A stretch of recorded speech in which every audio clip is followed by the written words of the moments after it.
Hello friends, सभी विश्वासी भाई बहनों को मेरी ओर से प्यार भरी जय मसीह की। दोस्तों, आज मैं आपके लिए बाइबल से एक टॉपिक लेकर आई हूँ जिसका विषय है कि हम अपने जीवन में चंगाई, छुटकारा और आशीष को कैसे पा सकते हैं। तो चलिए दोस्तों, वीडियो को शुरू करते हैं। अगर आप मेरे चैनल पर नए हैं तो प्लीज़ लाइक, शेयर, सब्सक्राइब करना भी ना भूलें, जिससे कि आपको मेरी आने वाली हर वीडियो का नोटिफिकेशन मिलता रहे। तो दोस्तों, हम अपने जीवन में जैसे कि बहुत से कार्य करते हैं और उन कार्य को करने के लिए हमें सबसे पहले तैयारी करनी पड़ती है। जैसे कि हम कोई घर बनाते हैं तो उसके लिए हमें सबसे पहले जगह लेनी होती है, नक्शा बनवाना होता है, लेबर इकट्ठा करना पड़ता है और इत्यादि। ऐसे ही हमें भी परमेश्वर में रहकर छुटकारा, आशीष और चंगाई को पाने के लिए कुछ तैयारियां करनी पड़ती है।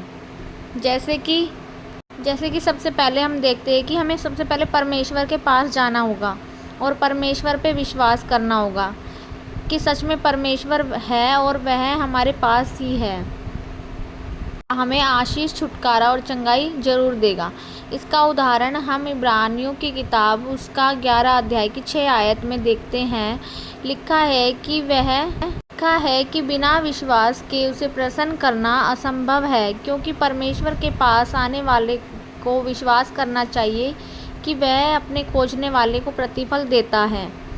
दोस्तों, इस वचन से हमें पता चलता है कि परमेश्वर में जो भी जीवित परमेश्वर है और वह हमारे साथ हमेशा रहता है। जो कोई विश्वास के साथ उसके पास जाता है वह उसे फल जरूर देता है, उसकी सुनता भी है। और अगला पॉइंट हम देखते हैं कि अगर हम परमेश्वर के पास गए हैं तो हमें वचन को सुनना पड़ेगा।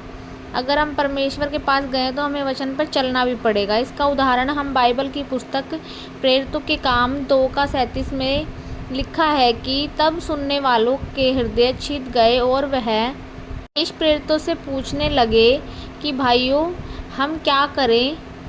फिर पतरस ने उनसे कहा, मन फिराओ और तुम में से हर एक अपने अपने पापों के लिए क्षमा मांगो, यीशु मसीह के नाम से बपतिस्मा लो, तो तुम पवित्र आत्मा का दान पाओगे।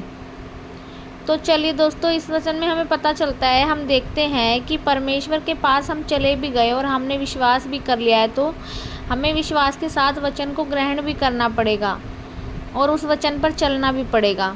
और आगे हम तीसरा पॉइंट देखते हैं कि अगर हमने वचन को सुन भी लिया है तो हमें वचन को सुनकर अपने हृदय को खोलना भी है। इसका उदाहरण हम बाइबल की पुस्तक प्रेरितों के काम 16:14 में देखते हैं। यहाँ पर लिखा है, यहाँ पे एक लुदिया नामक एक स्त्री है, वह बैंगनी वस्त्र में बैठी हुई है, भक्त स्त्री है और वह पौलुस की बातों पर चित्त लगाए हुए है और उसने उन बातों को सुनकर अपने हृदय को खोला है और पवित्र आत्मा के नाम से बपतिस्मा भी लिया है और अपने पूरे घराने समेत बपतिस्मा लिया है। और अगला पॉइंट हम देखते हैं, अपनी गलती के लिए अंगीकार करना, अपनी गलती को मान लेना। जैसे कि हमसे कोई भी गलती हो जाती है तो हमें उसे मान लेना है, लोगों के सामने भी और परमेश्वर के सामने भी। इसका उदाहरण हम 1 यूहन्ना 1:9 में देखते हैं। लिखा है, अगर हम अपने पापों को मान ले तो वह हमारे पापों को क्षमा करेगा और सब अधर्म से शुद्ध करेगा और विश्वास योग्य धर्मी है। अगर हम भी लोगों को माफ़ करेंगे तो परमेश्वर भी हमें माफ़ कर देगा, और अगर हम किसी को माफ़ नहीं कर पाते तो परमेश्वर भी हमें माफ़ नहीं कर पाता।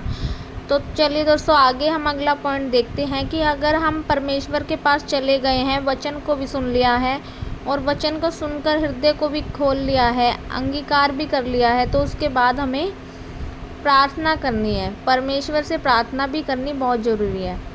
हम हर एक बात के लिए प्रार्थना करनी है, अपनी दिनचर्या के लिए, जो भी गलती पाप हुआ उसके लिए परमेश्वर के सामने हमें प्रार्थना करनी है। इसका उदाहरण हम बाइबल की पुस्तक उसका लूका 18:13 में देखते हैं। लिखा है कि परंतु चुंगी लेने वाले ने दूर खड़े होकर स्वर्ग की ओर आंखें उठाना भी न चाहा, वरन अपनी छाती पीट पीट कर कहा, हे परमेश्वर, मुझ पापी पर दया कर।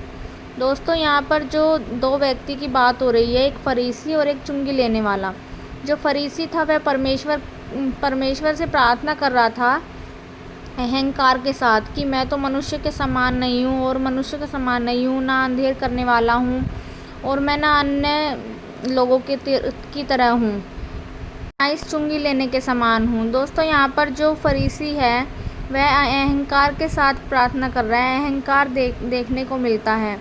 परंतु जो चुंगी लेने वाला है वह धीरज, भलाई और नम्रता से प्रार्थना कर रहा है और उसने स्वर्ग की ओर आँखों को उठाना भी न चाहा, वरन अपने आप को परमेश्वर के सामने नम्र बनाया और अपने आप को पापी ठहराकर उसने बोला कि मुझ पर दया कर।